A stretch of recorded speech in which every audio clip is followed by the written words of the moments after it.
السلام علیکم۔ آج اپنے بھائیوں اور بہنوں کے لیے نہایت آسان عمل لے کر آیا ہوں۔ بہت سارے لوگوں کے کہنے پر یہ ویڈیو بنا رہا ہوں۔ لوگوں کا کہنا ہے میری کمر کی درد نہیں جاتی، بہت علاج کروانے کے بعد بھی وہی مسئلہ رہتا ہے۔ کچھ لوگوں کے ساتھ یہ مسئلہ 25 سال سے چلا آ رہا ہے۔ اگر اس بارے میں زیادہ بات کروں گا تو بات لمبی ہو جائے گی۔ اگر اصل بات کی جائے تو یہ مسئلہ جادو بندش کی وجہ سے ہوتا ہے، لیکن لوگوں کو نہیں پتا۔ آج اس ویڈیو میں اس مسئلے کا حل لے کر آیا ہوں۔ اس عمل کو کرنے سے انشاءاللہ اللہ کے حکم سے آپ کی کمر کی درد ختم ہو جائے گی۔ عمل بتانے سے پہلے میں آپ لوگوں کا شکریہ ادا کرتا ہوں کہ آپ نے میرا چینل وظیفہ لائیو ٹی وی کو سبسکرائب کیا ہوا ہے، اور اگر پہلی بار میری ویڈیو کو دیکھ رہے ہیں تو جلدی سے میرا چینل وظیفہ لائیو ٹی وی کو سبسکرائب کر لیں تاکہ اسی طرح کی ویڈیوز آپ کو ملتی رہیں۔ اس عمل کو کسی بھی جمعرات سے شروع کیا جا سکتا ہے۔ اس عمل کی اجازت عام ہے، دنیا کا کوئی شخص بھی اس عمل کو کر سکتا ہے۔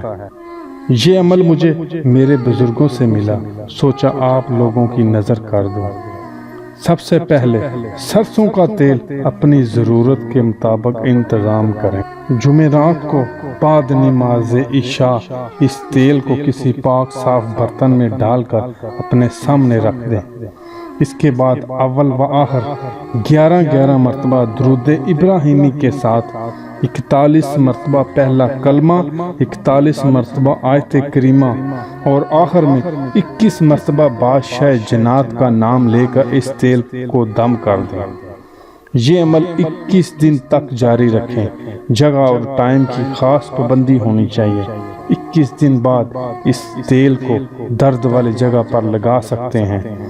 زیادہ مالش کی ضرورت نہیں، تیل لگاتے ہی انشاءاللہ اللہ کے حکم سے اسی وقت آرام آ جائے گا۔ تیل لگاتے وقت 11 مرتبہ پہلا کلمہ، 11 مرتبہ بادشاہ جنات کا نام ضرور لیں۔ اگر ضرورت محسوس ہو تو اس عمل کو 7 دن تک کر سکتے ہیں۔ اس کے بعد ہمیشہ کے لیے آپ کی درد ختم ہو جائے گی، بس یقین کا عمل ہونا چاہیے۔ اگر اس عمل کو کرنے کے بعد بھی آپ کا مسئلہ حل نہیں ہوتا تو دیے گئے میرے واٹس ایپ نمبر پر رابطہ کر سکتے ہیں۔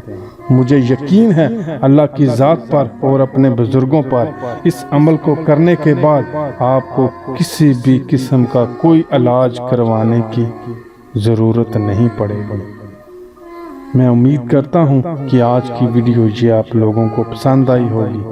اگر ویڈیو اچھی لگے تو اسے لائک اور شیئر ضرور کر دیں۔ اگلی ویڈیو تک اجازت چاہتا ہوں۔ اللہ حافظ۔